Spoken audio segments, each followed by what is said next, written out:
Hey everybody, welcome to the video. My name is Farouk and I'm a communications coach. Today I'll be reacting to a TED Talk given by Shahrukh Khan, the king of Bollywood himself, and we'll be analyzing his communication skills and giving him a rating at the end of the video. So stay tuned for that. Alright, let's get right into it.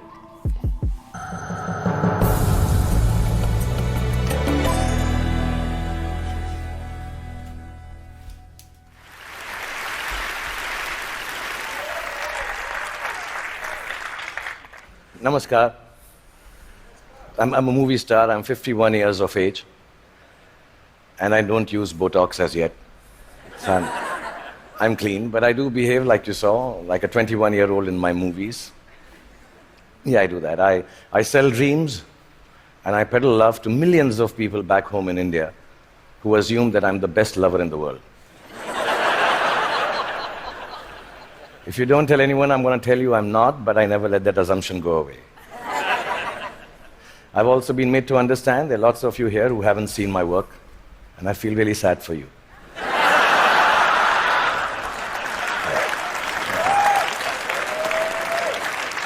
That doesn't take away from the fact that I'm completely self-obsessed, as a movie star should be. And that's when my friends Chris and Juliet called me here to speak about the future you. Naturally, it follows I'm going to speak about the present me.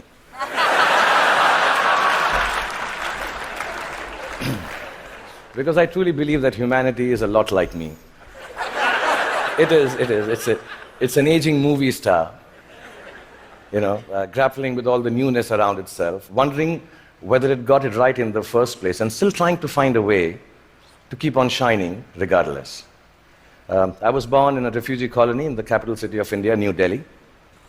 And my father was a freedom fighter.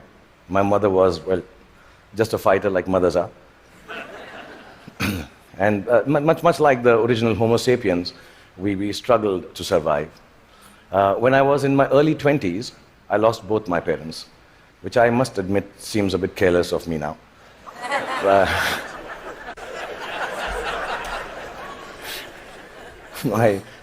I do remember the night my father died, and I remember the driver of a neighbor who was driving us to the hospital. He mumbled something about dead people don't tip so well and walk away into the dark. And I was only 14 then, and I put my father's dead body in the back seat of the car. And my mother besides me, I started driving back from the hospital to the house. And in the middle of a quiet crying, my mother looked at me and she said, "Son, when did you learn to drive?" And I thought about it and realized, and I said to my mom, "Just now, Mom."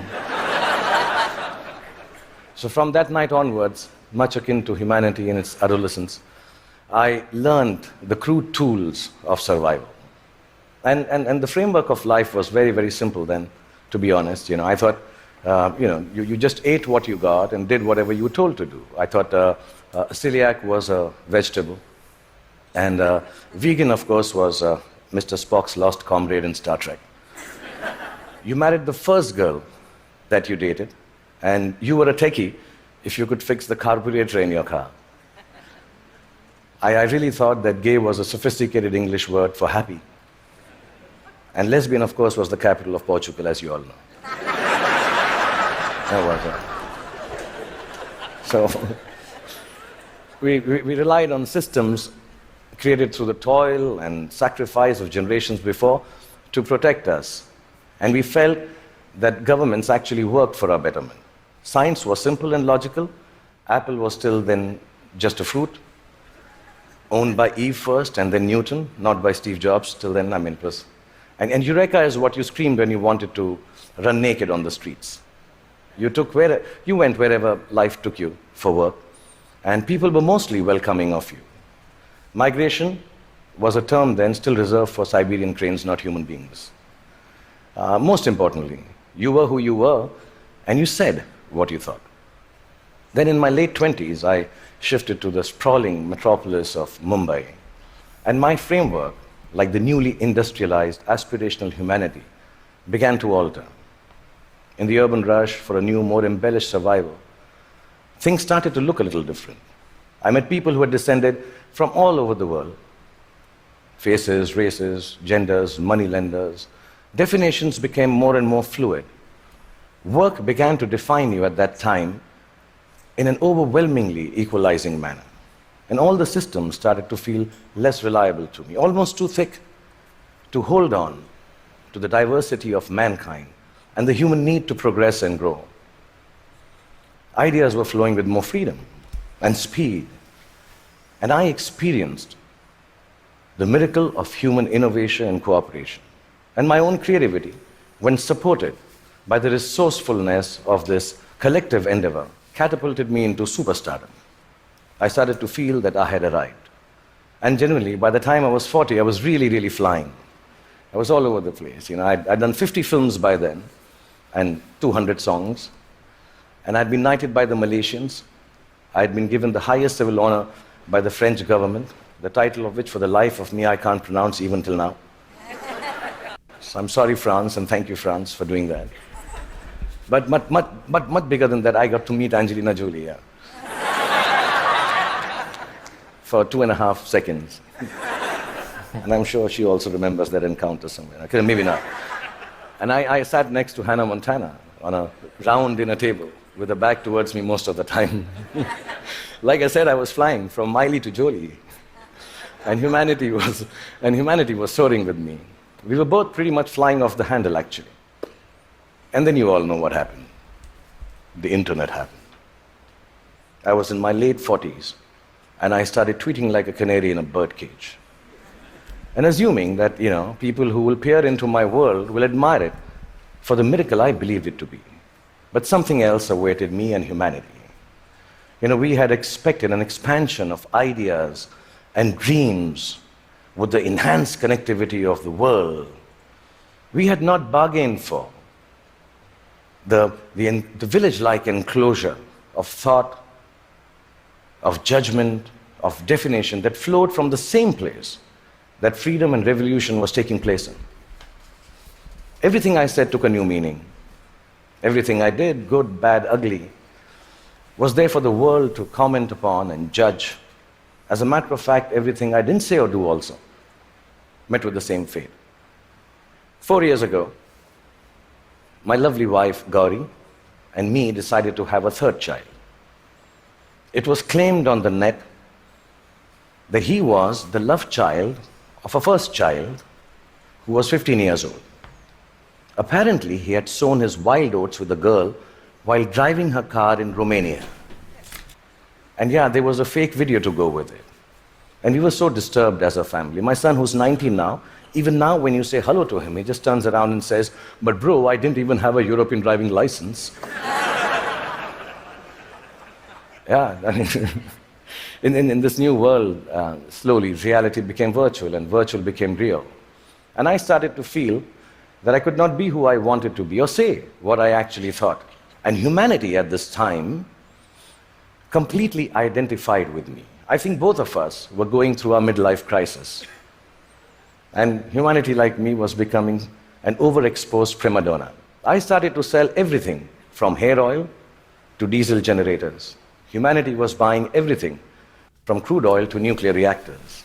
I even tried to get into a skin-tight superhero suit to reinvent myself. I must admit, I failed miserably. And just an aside, I want to say on behalf of all the Batmen, Spider-Men, and Supermen of the world, you have to commend them, because it really hurts in the crotch, that superhero suit. Yeah, I'm being honest, I need to tell you this, yeah. Really. And accidentally, I happened to even invent a new dance form, which I didn't realize, and it became a rage. So if it's all right, and you've seen a bit of me, so I'm quite shameless, I'll show you. It was called the lungi dance. So if it's all right with you, I'll just show you. I'm talented otherwise, yeah. So it went something like this. Lungi dance, lungi dance, lungi dance, lungi dance, lungi dance, lungi dance, lungi dance, lungi dance, lungi dance, lungi dance, lungi dance, lungi. That's it. It became a rage. It really did. Like you noticed, nobody could make any sense of what was happening except me. And I didn't give a damn, really, because the whole world and whole humanity seemed as confused and lost as I was. I didn't give up then. I even tried to reconstruct my identity on the social media like everyone else does. I thought if I put on philosophical tweets out there, people will think I'm with it. But some of the responses I got for those tweets were extremely confusing acronyms, which I didn't understand. ROFL, LOL. Adidas, somebody wrote back to one of my more thought-provoking tweets. And I was wondering, why would you name a sneaker? Why would you write back a name of a sneaker to me? And I asked my 16-year-old daughter, and she enlightened me. Adidas now means, all day I dream about sex.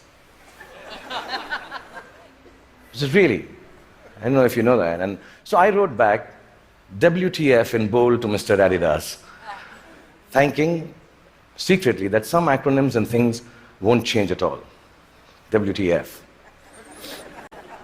But here we are. I'm 51 years old, like I told you, and mind-numbing acronyms notwithstanding, I just want to tell you, if there has been a momentous time for humanity to exist, it is now. Because the present you is brave.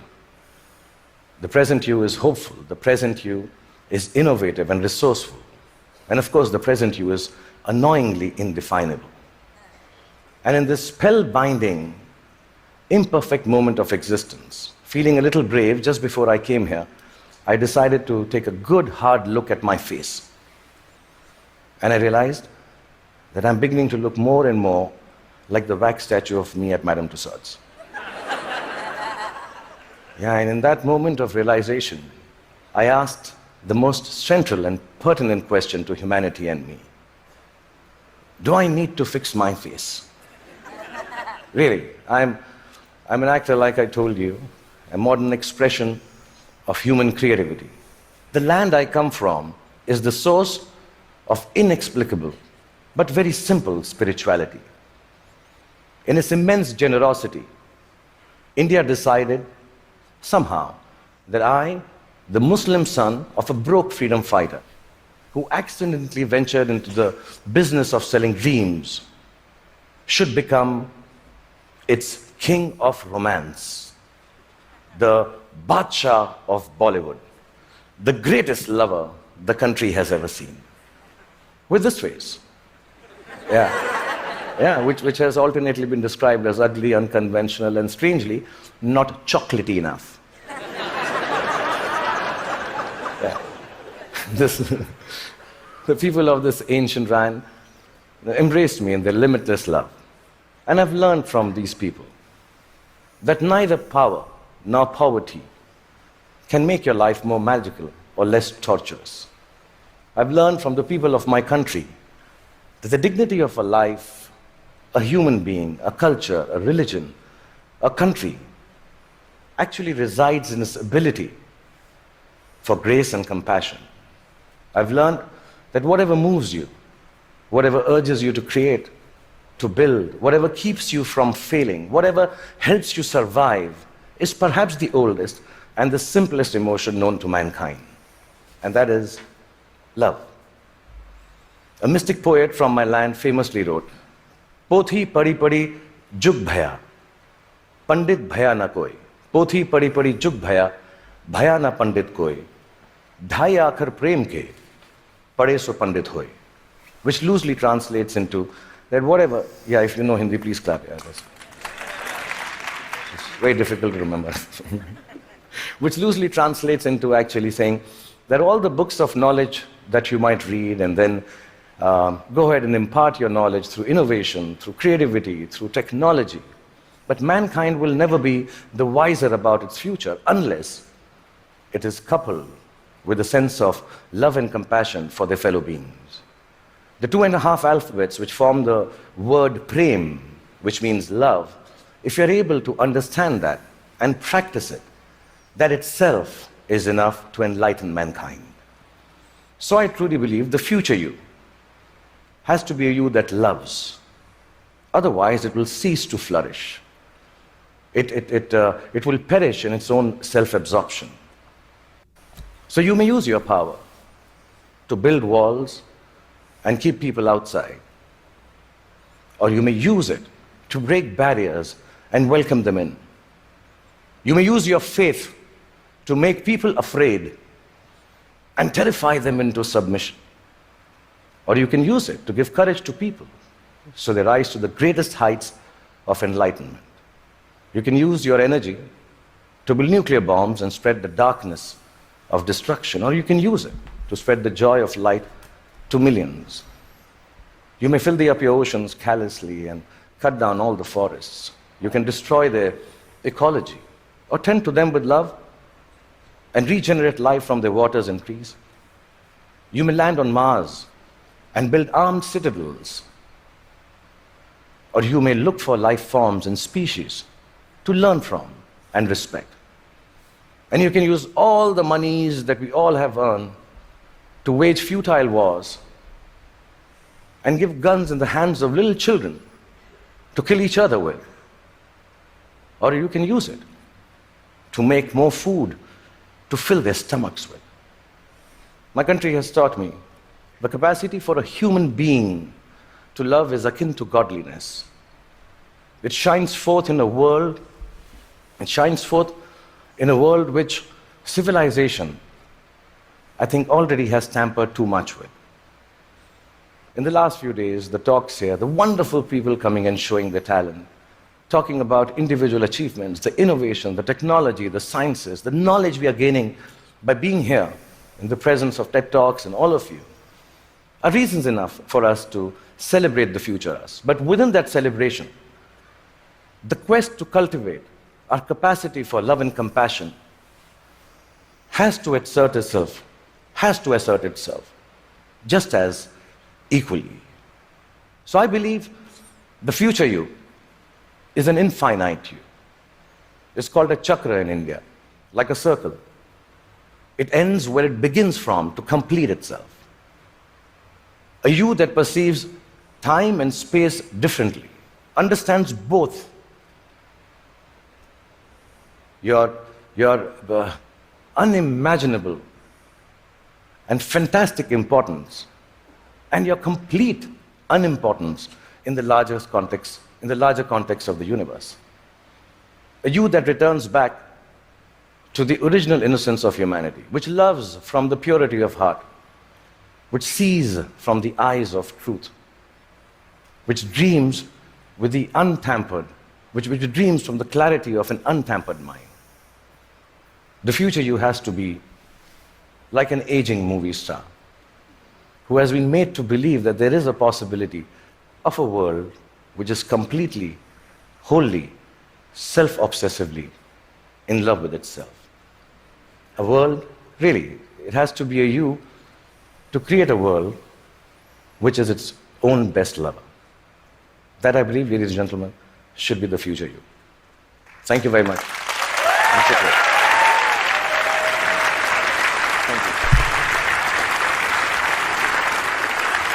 Thank you.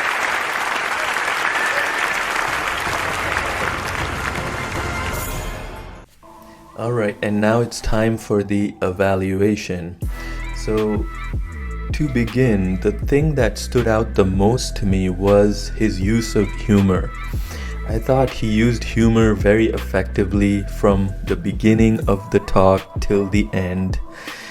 He made a joke about not using any Botox, being 51-year-old actor, which was effective in engaging the audience early. I noticed that there were a couple occasions where he used self-deprecating humor in relation to his age. Like at one point he said that his statue at Madame Tussauds was looking more and more like him as he's aging. At his own expense, he was willing to make the audience laugh. To me, that shows a level of comfort and confidence in front of an audience that you don't know. The second thing that stood out to me were the personal stories that he shared throughout his talk. There was a story about his dad passing away and him and his mom driving to have him be buried, I guess. And he shared another story about his third child with his wife. And he also shared another story towards the end about him trying to reinvent himself, wearing a superhero costume which was very tight. These personal stories gave him authenticity as a speaker in front of his audience, and also allowed him to have a unique angle on the message he's trying to convey.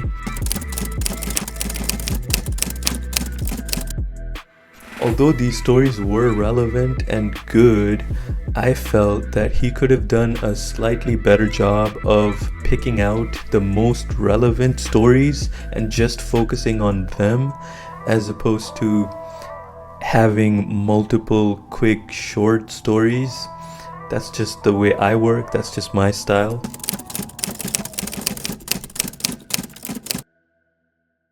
Another thing that I felt that he could have done differently were his gestures, which for the most part were restricted to just this area in front of him. And for larger crowds, it's recommended that you make larger gestures.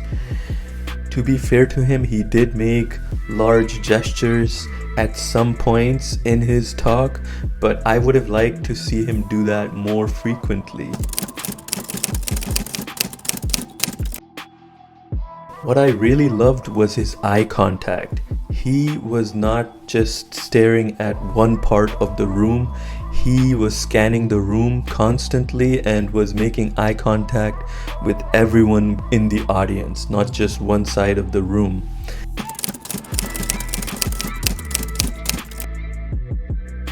Overall, this was a wonderful talk with a positive message. SRK is a wonderful presenter, and I'd like to see other talks that he's delivered in the past. Now we're gonna be rating his communication skills on a scale of 1 to 5 in different areas. And don't be upset, this is just one man's opinion. First is the language, and I thought he used good advanced vocabulary. I'm gonna give him a 4 out of 5 on this. Next is the vocal variety, and I'm gonna give him a 4 out of 5 rating on this.